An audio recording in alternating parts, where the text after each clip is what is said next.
Hey everyone, welcome back for another deep dive. Today we're gonna dive into the world of crypto.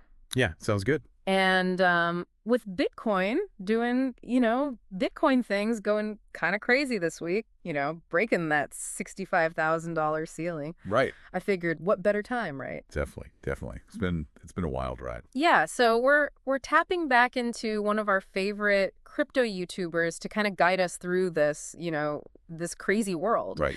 So we're going to be looking at a recent video blog by this crypto enthusiast, Tony. Okay. He's actually at the Ripple conference in Miami right now, Oh, wow, nice. which, I mean, that in itself, right? Like crypto conferences, Miami, like Yeah, it's a whole vibe. it's a whole thing. It's a whole vibe. But he's there. He's giving us the inside scoop. He's talking about, what's going on with Bitcoin. He's got some opinions on, what certain politicians are saying about crypto. Okay. So we're gonna unpack all of that. Okay, let's do it. So, first up, Bitcoin. $65,000. Like, what is going on? It's kind of crazy to think about, right? Like Mm. Bitcoin's been around for a while now, but it still has this power to just like explode. Yeah. And everyone's wondering, is this it?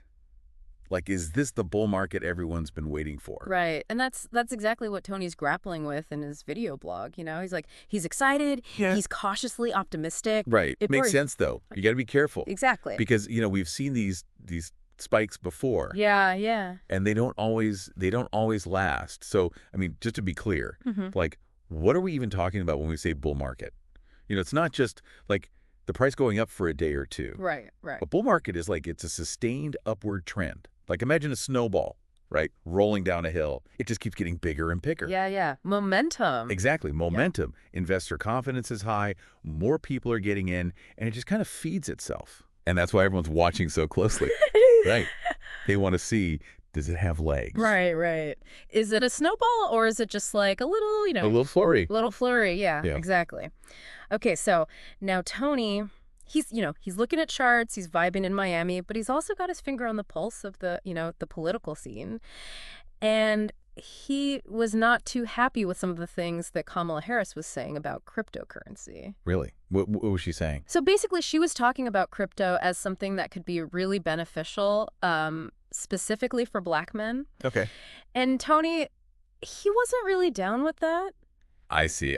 He kind of saw it as like another example of politicians trying to, use crypto to like push their agenda. Yeah, I get that. It's like all of a sudden everyone's got an opinion on crypto. Right.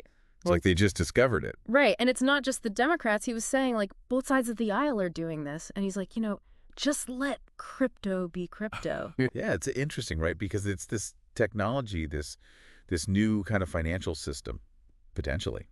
And it's immediately getting dragged into these existing political battles. Yeah. And he actually contrasted that with like how Trump talked about crypto, which, love him or hit him. Tony's like, all right, at least he was pretty upfront about it. Yeah, no, I get that.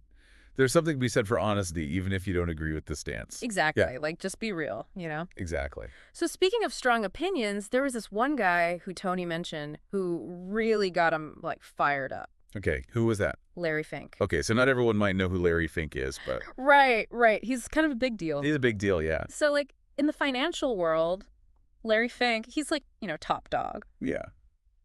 He's the CEO of BlackRock. Right? Yeah, BlackRock. And if you don't know, BlackRock is massive. They manage like trillions of dollars. Brilliant, yeah. So when this guy talks, people listen. Wall Street listens, yeah. And he had some pretty interesting things to say about Bitcoin and Ethereum. Oh, really? What was he saying? He was positive. Yeah. Like surprisingly positive. Okay. He actually compared Bitcoin to like the early days of the mortgage market. Interesting. So he sees it as like a paradigm shift, potentially. Like this could be huge is Yeah. basically what he's saying. Wow. That's big. Hmm. And, when someone like Larry Fink, with his reputation, with his experience, when he says something like that, people pay attention. Oh, yeah, totally. And then Tony, he tied this back into his whole thing about global liquidity. He's like, this is bigger than just one guy or one company. Okay, his global liquidity theory. Yeah, exactly. He's like, all this money that's being pumped into the global economy, that's what's really driving Bitcoin's success.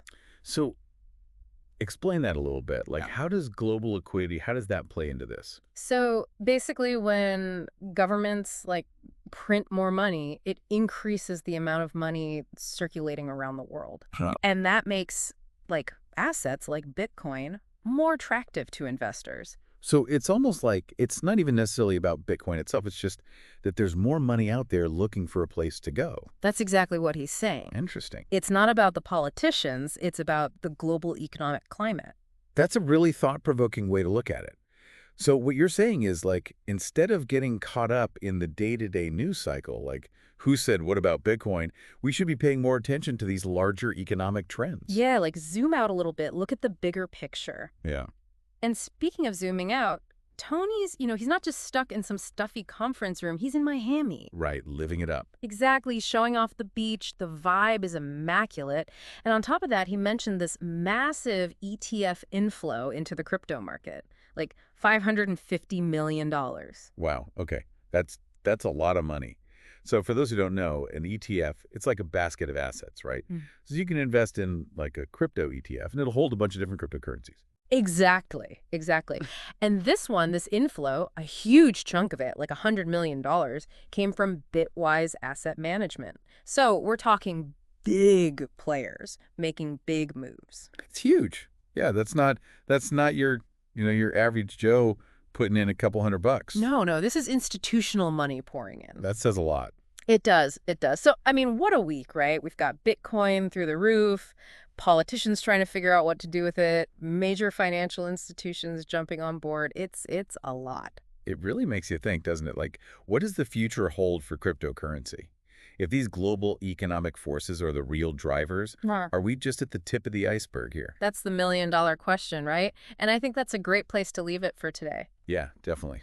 A lot to think about. Be sure to check out Tony's full video blog for all the details and, his firsthand experience in Miami. Yeah, definitely worth a watch. Thanks for joining us for this deep dive, everyone. We'll catch you next time. See you later.